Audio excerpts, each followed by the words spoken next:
Let me say that we have been highly effective in conditioning the people's minds to accept our solution to the world's problems. The energy crisis here in the United States was exceptionally successful worldwide, and we expect similar success with our upcoming food shortage. Our labor leaders have made great progress by causing confusion and work stoppages in all areas of the world. Financially, the dollar is being devalued even faster than we could have hoped. Politically, the public has lost total confidence in any form of government. The threat of universal war is a daily possibility. As you know, we ourselves do not need to hold any visible office of leadership. As a matter of fact, it's better that we do not. If we control the finances, news media, food, transportation, energy, we control everything. It is important that you, as world leaders, keep our program before your countrymen. With our World Bank and computer program operational, we now have the capacity to control the financial affairs of every human being on Earth by giving each person his own computer number. Anytime his number is used, we would know his financial situation at once. He could not buy or sell anything without his computer number. It will simplify their lifestyles tremendously. The end result will be a one-world monetary and government system that we alone will control.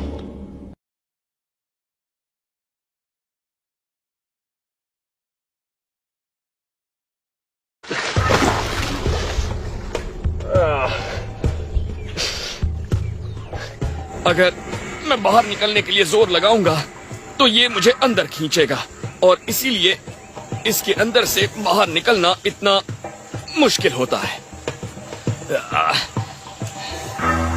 मैं जब भी जोर लगाता हूं मांसपेशियों के suction से ये मुझे ज्यादा अंदर खींचता है। इससे बाहर निकलने का अच्छा तरीका है, अगर आपके पास एक डंडा हो तो उससे एक बड़ा सरफेस एरिया बनाइए और फिर अपने सीने पर पूरा जोर देकर बाहर निकलने की कोशिश कीजिए। हाल ही में एक शख्स एवरग्लेड्स में जॉगिंग कर रहा था और अचानक ही उसके सामने एक सिंक होल आ गया। वो सीने तक उसके अंदर डूब गया। वो बहुत बुरी तरह से फंस गया था और उसने 3 दिनों तक बाहर निकलने की कोशिश की, मगर उसे सही तरीका नहीं पता था। दलदल की सतह का गंदा पानी पीकर वो डिहाइड्रेशन से बचा रहा। चौथे दिन उसे जिंदा पाया गया। वो बिल्कुल चकरा गया था और उसके पूरे शरीर को कीड़ों ने काट खाया था।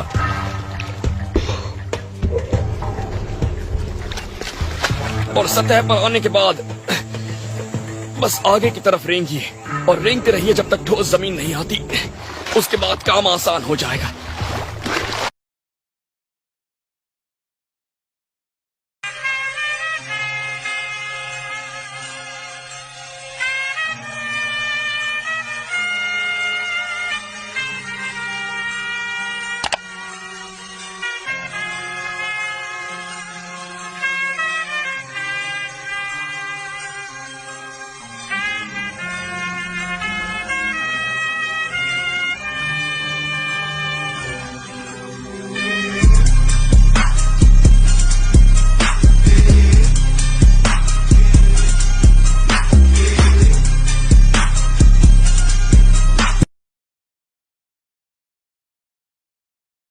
In the United States, the federal push for standardized birth registration began in earnest around 1902. In 1933, just 31 years later, every single state in the Union had joined. 31 years. For the entire country to restructure how it accounted for every human being born within its borders. The Federal Reserve was created in 1913. The federal income tax arose through the 16th Amendment, also 1913. Social Security would arrive in 1935, requiring, of course, a verifiable record of birth. The draft registration of World War I, 1917, required documentation of age and citizenship, and somewhere in the middle of all of this, the birth certificate quietly became the master key, a person and a human being. Now, those words sound like synonyms. In ordinary language, they are. But in the architecture of law, they are not the same thing. A human being is a biological fact. A person, in the legal sense, is an entity recognized by the state as having rights, responsibilities, and, crucially, obligations. Corporations are legal persons, municipalities are legal persons, and what the birth certificate appears to do is create that legal person. Moment of registration, a record is generated, an entry in a ledger, a numbered document. In the eyes of the state, it may, in some functional sense, constitute you. It enables taxation, not just in the crude sense of the government knows you exist, but in the precise, administered sense of assigning you a taxpayer identification. What if the document doesn't just represent you to the state? What if it securitizes you? When governments issue bonds, when they borrow against future productivity, future tax revenue, future economic output, they need collateral, something real, something that will, with reasonable certainty, generate value over time.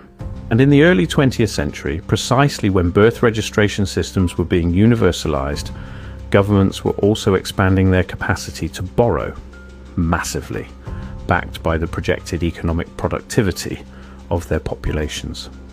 Is the registered citizen, the legal person, the numbered entity, functioning in some structural sense as that collateral? Consider the pattern: registration, numbering, bonding, taxation, debt, all of it building decade by decade into an interlocking system where the state's financial architecture and its citizen registration architecture evolved in near perfect parallel. You be the judge. If you're awake, you already know what comes next. Support the movement. Show where you stand. Your voice carries further than you think.